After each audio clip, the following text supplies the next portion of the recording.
Hello friends, क्या आपके साथ कभी हुआ है ऐसा कि आपने कोई स्टॉक खरीदा और आपके खरीदते ही वो स्टॉक गिर गया और आपको लॉस में उसको बेचना पड़ा? या आपने स्टॉक खरीदा और जो प्रॉफिट आपने एक्सपेक्ट किया था, जो टारगेट आपने एक्सपेक्ट किया था, वो नहीं मिला और उससे पहले ही स्टॉक नीचे गिरना शुरू हो गया और आप उस स्टॉक को लेके फंस गए? अगर इस बात का जवाब हाँ है, तो आपको ये वीडियो जरूर आखिर तक देखनी चाहिए, जिसमें मैं आपको कुछ ऐसी बातें बताने वाला हूँ जिनका अगर आप ध्यान रखेंगे स्टॉक को लेते समय, तो आपको कभी ऐसा नुकसान नहीं होगा। तो चलिए वीडियो को शुरू करते हैं।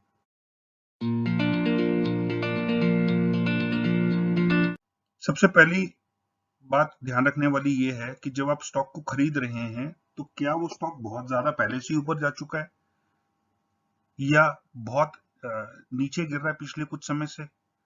अगर जवाब हाँ है कि बहुत ज्यादा ऊपर जा चुका है या बहुत नीचे गिर रहा है और अभी उसका बेस बना नहीं है, उसका सपोर्ट लेवल आया नहीं है, तो आपको वो स्टॉक उस समय नहीं खरीदना चाहिए।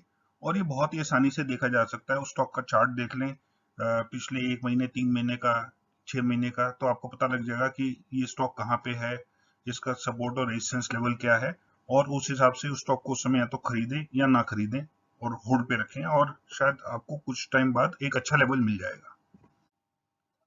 दूसरी बात ये ध्यान रखने वाली है कि आप अगर पिछले 5 साल का स्टॉक का ट्रेंड देख लेंगे, तो आपको ये पता लग जाएगा कि वो स्टॉक पिछले 5 सालों में ग्रोथ ट्रेजेक्टरी दिखा रहा है, वो कंटिन्यूसली ऊपर बढ़ रहा है या वो धीरे धीरे नीचे आ रहा है। क्योंकि एक स्टॉक में तीन चीजें हो सकती हैं, या तो वो कंटिन्यूसली ग्रो कर रहा है उसका प्राइस, या एक स्टैग्नेंट है, एक ही लेवल पे आसपास ऊपर नीचे घूम रहा है। मान लीजिए एक स्टॉक 80 और 100 के बीच में ही घूम रहा है बहुत टाइम से, कई सालों से। या एक स्टॉक पहले 100 पे था, वो धीरे धीरे नीचे आते आ रहा है और हर साल वो नए लोज बनाता है और वो स्टॉक कंटिन्यूसली गिर रहा है। तो अगर कोई स्टॉक स्टेगनेंट है, तो उससे आपको ज्यादा प्रॉफिट मिलने की उम्मीद नहीं है। अगर वो स्टॉक कंटिन्यूसली गिर रहा है, तो उसमें इन्वेस्ट करना बिल्कुल भी ठीक नहीं होगा और उस स्टॉक को अवॉइड करना ही बेस्ट है। और अगर कोई स्टॉक ग्रोथ ट्रेजेक्टरी दिखा रहा है, अगर वो स्टॉक कंटिन्यूसली ग्रो कर रहा है, एग्जाम्पल के तौर पे जैसे रिलायंस हो गया, एचडीएफसी बैंक हो गया, टीसीएस हो गया, या बहुत अच्छे और स्टॉक्स हैं जो एक ग्रोथ ट्रेजेक्टरी दिखाते हैं और वो कई डेकेड से ग्रो कर रहे हैं, 10 10 20 20 30 30 साल से कंटिन्यूसली ग्रो कर रहे हैं और इन्वेस्टर्स को वैल्यू ऐड करते हैं, तो इन स्टॉक्स में ही इन्वेस्ट करना चाहिए। अगर कोई स्टॉक कंटिन्यूसली गिर रहा है या एक रेंज बाउंड है बहुत समय से, तो उन स्टॉक्स में इन्वेस्ट करने का फायदा नहीं है। और इस जब आप एक लॉन्ग टर्म चार्ट देखेंगे, तो उसमें आपको शॉर्ट टर्म से लेकर लॉन्ग टर्म सपोर्ट और रेजिस्टेंस लेवल मिलेंगे। ये भी आप मनी कंट्रोल जैसी साइट से बहुत आसानी से देख सकते हैं। उसमें 1 साल, 5 साल, 3 महीने, 6 महीने, 1 महीने, सब तरह के चार्ट्स मिलते हैं, तो ये आप बहुत आसानी से वहां से देख पाएंगे। अगली चीज है कि ओवरऑल इकोनॉमी का आउटलुक क्या है। जैसे फॉर एग्जांपल अभी कोरोना वायरस का पेंडेमिक चल रहा है, मार्केट क्रैश हुई थी मार्च के महीने में, हालांकि अभी थोड़ा सा अप्रैल मई में बाउंस बैक हुआ है, लेकिन फिर भी ओवरऑल जो आउटलुक है वो नेगेटिव है। जीडीपी ग्रोथ भी अगर हम बात देखें, तो धीरे धीरे पिछले 1 1.5 साल से नीचे ही आ रहा है। और अभी भी जो फिगर्स अनाउंस हुए हैं अप्रैल टू मार्च क्वार्टर की, वो और भी नीचे हैं। तो ये चीज देखनी बड़ी जरूरी होती है, क्योंकि जब इकोनॉमी ओवरऑल अच्छा नहीं कर रही होगी, तो डिमांड धीरे धीरे कम होती जाएगी चीजों की, और उस वजह से सारे स्टॉक्स में थोड़ा सा स्लो ग्रोथ होगी या नेगेटिव ग्रोथ होगी, तो वो चीज ध्यान रखने वाली है। या अगर इकोनॉमी अच्छा भी कर रही है, तो इंडस्ट्री का आउटलुक कैसा है। मान लीजिए जैसे रिसेंट अभी कुछ समय पहले अनाउंसमेंट आई थी कि हम BS6 की तरफ जा रहे हैं ऑटो स्टॉक्स में। तो गाड़ियां जो बिकेंगी वो BS6 मॉडल ही बिकेंगे, इंजन जो है BS6 लेवल का होना चाहिए।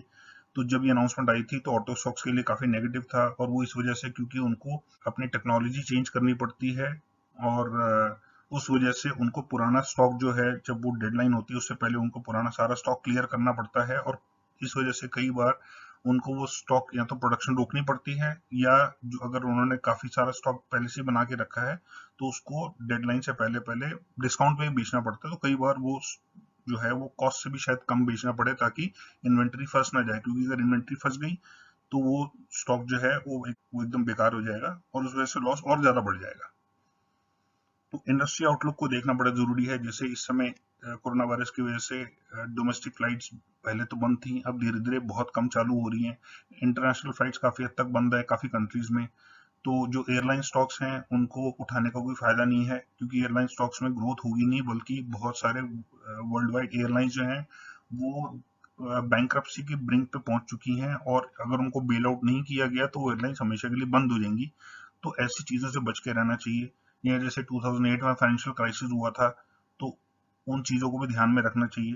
तो ये चीजें जरूर ध्यान में रखें कि उस समय कोई ऐसी नेगेटिव इंडस्ट्री को लेके या ओवरऑल मैक्रो इकोनॉमिक सिचुएशन को लेके कोई नेगेटिव न्यूज तो नहीं है। अगली चीज हमें देखनी चाहिए price to book ratio. Price to book ratio होता है बेसिकली एसेट्स माइनस लाइबिलिटीज को लेके जो वैल्यू बचेगी। लाइबिलिटीज मतलब जो बोरिंग्स कंपनी ने की हुई हैं, और उनकी एसेट्स में से अगर उस लाइबिलिटीज को अगर हम सब्ट्रैक्ट कर लेंगे तो बैलेंस कितना अमाउंट बचा, तो वो बुक वैल्यू अगर पॉजिटिव होगी तो उसके ऊपर प्रीमियम डिजर्व करती है, उसके हिसाब से उसकी प्राइस टू बुक कई मल्टीपल टाइम्स होती है। तो डिपेंड करता है स्टॉक टू स्टॉक और इंडस्ट्री टू इंडस्ट्री। तो ये कहना बड़ा मुश्किल है कि एक प्राइस टू बुक, मान लीजिए 5 का प्राइस टू बुक है या 4 का प्राइस टू बुक है, तो वो किसी स्टॉक के लिए बहुत एक्सपेंसिव हो सकता है और किसी स्टॉक के लिए एवरेज हो सकता है। लेकिन ये ध्यान रखना जरूरी है कि एवरेज प्राइस टू बुक पता कर लिया जाए कि इस इंडस्ट्री का एवरेज प्राइस टू बुक क्या है, और उससे अगर ऊपर का स्टॉक है तो वो खरीदेंगे, तो आप ये ध्यान रखिएगा कि उस समय आप उस स्टॉक के लिए प्रीमियम दे रहे हैं। और अगर प्रीमियम दे रहे हैं और उस स्टॉक में किसी भी तरह की कोई नेगेटिव न्यूज आ गई, तो वो स्टॉक बहुत तेजी से गिर सकता है और आपका नुकसान हो सकता है। तो कोई बहुत unreasonably high price to book पे किसी स्टॉक को ना खरीदें। अगर ऐसा कोई स्टॉक आपके रिकमेंड होता है या आप अपनी रिसर्च से पता करते हैं, तो कोशिश करें कि उस स्टॉक को थोड़ा सा वेट करके वो लोअर लेवल पे खरीदें। अगली चीज जो चेक करने वाली है वो है P multiple. P multiple ratio basically क्या होता है कि जो अर्निंग्स हैं कंपनी की, उसके ऊपर मार्केट उसको कितना प्राइस दे रही है। यानी कि अगर उसकी अर्निंग्स यानी कि नेट प्रॉफिट जो है 1 है, और अगर उसका पी मल्टीपल 5 है, तो स्टॉक का प्राइस होगा 5 रुपए। तो आप 1 रुपए की अर्निंग से 5 रुपए का रेट दे रहे हैं। तो कई बार कुछ स्टॉक्स जो बहुत अच्छी ग्रोथ दिखाते हैं, ट्रेजेक्टरी उनकी ग्रोथ की होती है, तो उसमें मार्केट जो है उन स्टॉक्स को बहुत अच्छा प्रीमियम देती है। तो कई स्टॉक्स के पी मल्टीपल्स 30-30, 40-40, 50-50 भी होते हैं, जो बहुत ही एक्सपेंसिव होते हैं। तो वो उन्हीं स्टॉक्स के लिए होते हैं पी मल्टीपल ज्यादा, जहां पे उस कंपनी ने बहुत अच्छा पिछला परफॉर्मेंस दिया हो और उनकी ग्रोथ प्रोस्पेक्ट्स बहुत अच्छे हों। एग्जांपल के तौर पे अगर हम एक स्टॉक की बात करें, जो बजाज फाइनेंस एक ऐसा स्टॉक था, या बजाज फिनसर्व एक ऐसा स्टॉक था जिनका पी मल्टीपल बहुत ज्यादा था। लेकिन बस उस इन स्टॉक्स को लेके हमें ये चीज बहुत इंपॉर्टेंट ध्यान रखने वाली है कि अगर पी मल्टीपल ज्यादा होगा और उसको मार्केट प्रीमियम दे रही होगी, तो अगर कुछ खराब न्यूज आ गई, जैसे आज की सिनेरियो है कोरोना वायरस को लेके, तो कोरोना वायरस के टाइम पे क्योंकि ग्रोथ नहीं हो पा रही, ऑब्वियसली बिजनेस नहीं कर पा रही कंपनी, तो जो प्रीमियम था मार्केट ने जो उसको दिया था उसको कट डाउन कर दिया। तो पिछले 3 महीने में जो प्राइस गिरा है वो इन स्टॉक्स का आधे से भी कम हो गया है। तो स्टॉक्स ये ऐसे जो स्टॉक्स है जिनका पी मल्टीपल बहुत ज्यादा होता है, उनमें करेक्शन भी बहुत तेजी से आता है। तो आपको ये ध्यान रखना है कि पी मल्टीपल भी एक स्टॉक का बहुत ज्यादा अगर हो गया है तो उस समय उसको ना खरीदें, उसके करेक्शन होने पे खरीदें या किसी और स्टॉक में, क्योंकि इतने सारे स्टॉक्स हैं मार्केट में। तो बहुत सारे स्टॉक्स आपको एक रीजनेबल प्राइस मल्टीपल रेशियो पे भी मिल जाएंगे, जहां उनकी अच्छी ग्रोथ होने के चांसेस हैं और आपको प्राइस अप्रिसिएशन अच्छा मिलने की वजह से आपके प्रॉफिट्स अच्छे हो जाएंगे। तो ऐसे स्टॉक्स पे ध्यान दें या कोशिश करें ऐसे स्टॉक्स खरीदने की जिनका पी मल्टीपल उस समय बहुत ज्यादा ना हो। या अगर कोई बहुत अच्छा स्टॉक है जिसका पी मल्टीपल नॉर्मली ज्यादा रहता है, तो उसको थोड़ा करेक्शन पे खरीदें। शेयर होल्डिंग पैटर्न एक बड़ा इंपॉर्टेंट पैरामीटर है।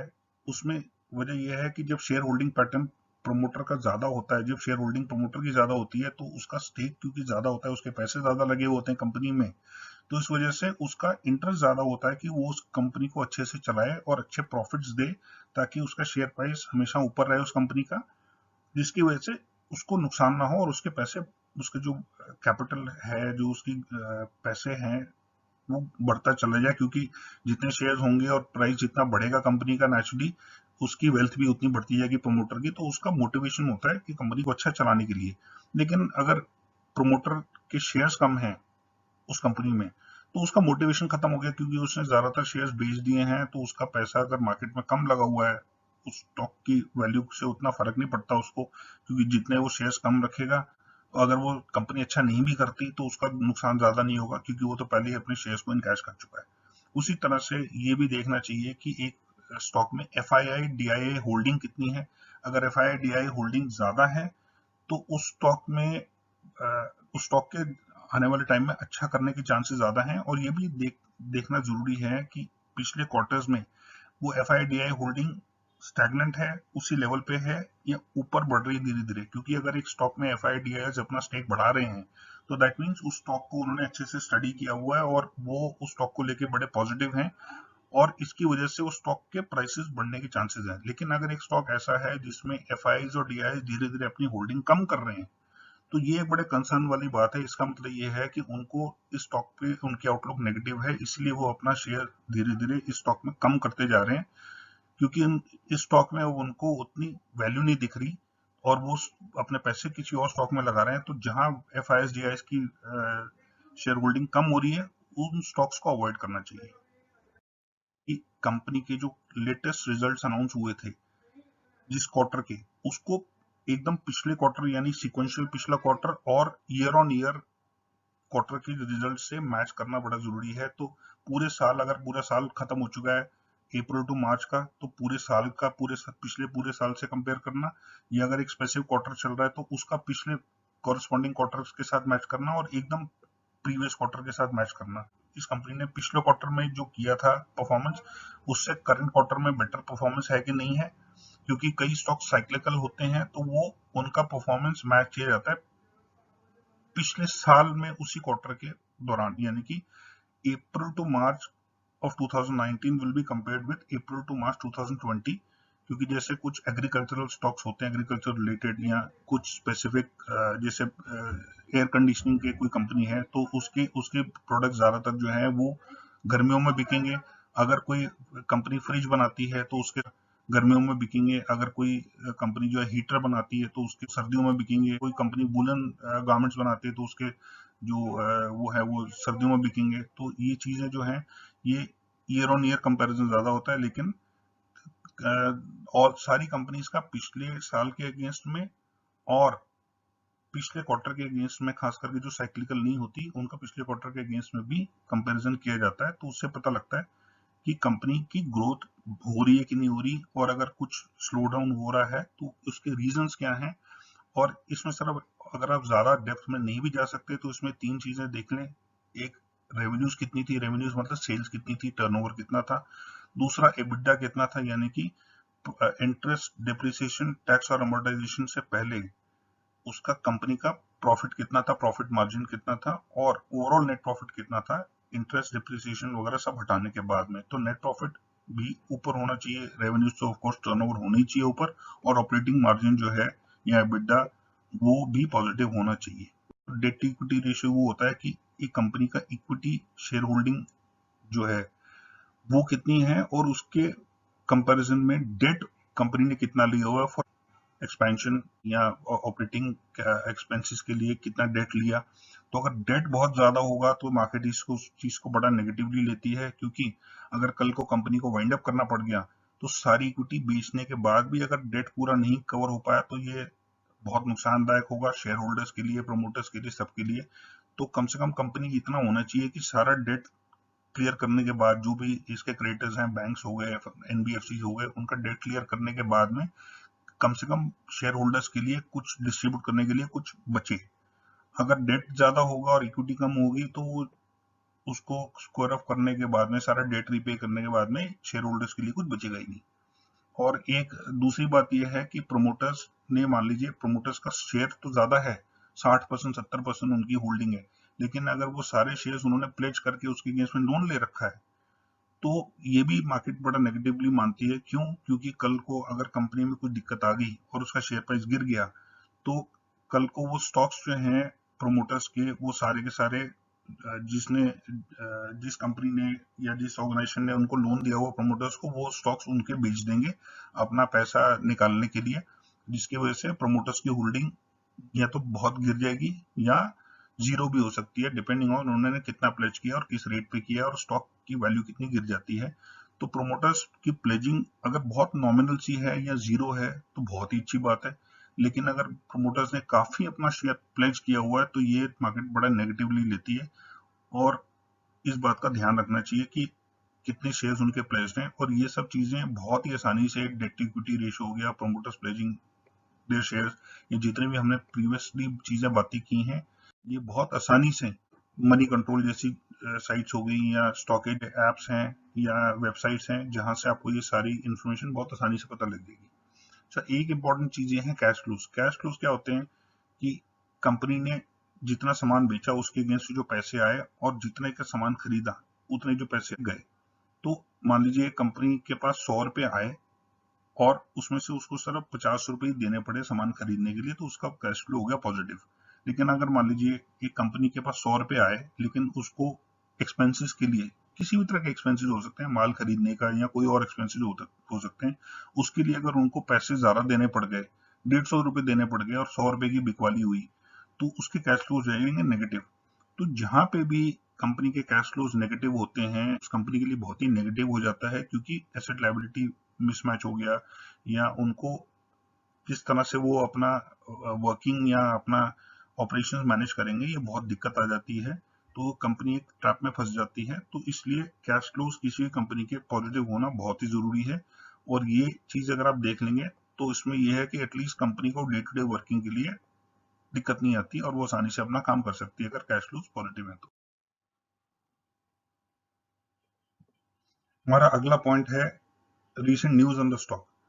तो ये न्यूज जो है ये अलग अलग तरह की हो सकती है। सबसे पहले तो हो सकती है रेटिंग्स को लेके कि किसी रेटिंग एजेंसी ने या किसी और इंस्टीट्यूशन ने उस स्टॉक को अपग्रेड या डाउनग्रेड तो नहीं किया, उसकी रेटिंग को डाउनग्रेड या अपग्रेड तो नहीं किया, या उसकी व्यूज जो हैं उस ऑर्गेनाइजेशन की इस कंपनी के बारे में क्या है कि buy the stock, sell the stock, या होल्ड द स्टॉक, या न्यूट्रल। तो ये चीजें जो हैं ये बड़ा स्टॉक को मूव करने में बहुत पावर रखती हैं। और किसी स्टॉक को अगर अपग्रेड होता है तो उसमें बाइंग इंटरेस्ट जनरेट हो जाता है, अगर किसी स्टॉक को डाउनग्रेड किया तो उस स्टॉक में सेलिंग आ जाती है। तो ये ध्यान रखने वाली बात है। तो स्टॉक जब आप खरीद रहे हो कम से कम उस समय तक कोई अनाउंसमेंट ऐसी नहीं आनी हुई चाहिए। सिमिलरली कोई इंपॉर्टेंट डेवलपमेंट्स हैं जिससे कंपनी के ऑपरेशन इफेक्ट हो सकते हैं इन अ पॉजिटिव वे या इन अ नेगेटिव वे। जैसे मान लीजिए आजकल काफी कंपनीज को अपने ऑपरेशन शट डाउन करने पड़े थे, इधर कंप्लीटली और पार्शियली, या अभी धीरे धीरे लोग पार्शियली रिज्यूम कर रहे हैं ऑपरेशंस को। या कई बार कंपनी ये अनाउंस करती है कि मैं अपनी कैपेसिटी हम रेज कर रहे हैं, या हमने कोई नया मैन्युफैक्चरिंग हब खोल दिया है। तो ये चीजें हो सकती हैं, कुछ और चीजें हो सकती हैं जो कंपनी के बहुत ही पॉजिटिव हों, कंपनी के लिए बहुत ही नेगेटिव हों, कोई नया प्रोडक्ट निकाल लिया, ये सब चीजें हो सकती हैं। फ्रेश डील्स, कोई किसी मेजर स्टेक होल्डर एग्जिस्टिंग ने अपना स्टेक बेच दिया या अपना स्टेक रेस कर दिया क्योंकि उसको कंपनी बहुत अच्छी लग रही है तो उसने अपना स्टेक बढ़ा दिया, या किसी नए इन्वेस्टर ने स्टेक ले लिया, या किसी एफआईआई ने स्टेक बढ़ा लिया। ये सब चीजें बहुत इंपॉर्टेंट हैं। तो फ्रेश डील्स जो हैं, जैसे अभी रिलायंस ने कई सारे अलग अलग इंस्टीट्यूशंस के साथ डील्स किए हैं, फेसबुक हो गया, केकेआर हो गया, सिल्वर लेक हो गया, और डील्स किए हैं। तो ये सब चीजें मार्केट को बड़ी पॉजिटिव लग रही है रिलायंस के शेयर को लेके। तो इसीलिए आपने देखा होगा कि रिलायंस के शेयर में काफी अप्रिसिएशन आई है पिछले कुछ समय में। और लास्ट हमारा पॉइंट है आउटलुक ऑन द स्टॉक, कि इस स्टॉक के फ्यूचर प्रोस्पेक्ट्स क्या हैं। एग्जाम्पल के तौर पे जैसे अगर हम बात करें तो कुछ टाइम पहले नोकिया और ब्लैकबेरी बहुत बिका करते थे फोन्स, लेकिन आज की डेट में दोनों का नाम ना के बराबर है, सुनने में नहीं आता। वो क्यों? क्योंकि वो समय के साथ नहीं चले, और कॉम्पिटिटर्स जो हैं, चाहे वो गूगल के एंड्रॉयड फोन्स हैं या एप्पल के आईफोन्स हैं, तो इन लोगों ने जो है मार्केट पूरा का पूरा कैप्चर कर लिया है। और मोस्टली ये दोनों ही इन दोनों की ही ऑपरेटिंग सिस्टम्स के फोन आते हैं। और नोकिया के या ब्लैकबेरी के फोन्स अब ना के बराबर आते हैं या बंदी हो गए हैं। ये जैसे अगर मान लीजिए इलेक्ट्रिक व्हीकल्स का समय आने वाला है, अनाउंसमेंट हो चुकी है कि buy the next few years only electric vehicles जो है सर वही बिकेंगी।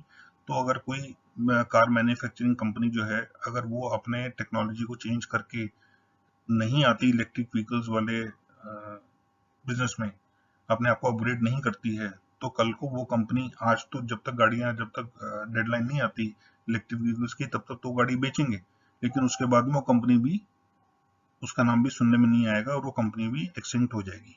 तो ये चीजें देखने वाली जरूरी हैं कि क्या जिस कंपनी में आप अपने पैसे इन्वेस्ट कर रहे हैं, क्या वो कंपनी वक्त के साथ चल रही है, क्या वो अपने बिजनेस को ग्रो करने का उनका कोई रोड मैप है, उनका कोई ब्लूप्रिंट है, जिससे वो अपने बिजनेस को बरकरार रखें और उसको ग्रो करते रहें और अपने प्रोस्पेक्ट्स हमेशा अच्छे रखें और प्रॉफिट्स को और शेयर होल्डर वैल्यू को बढ़ाते रहें।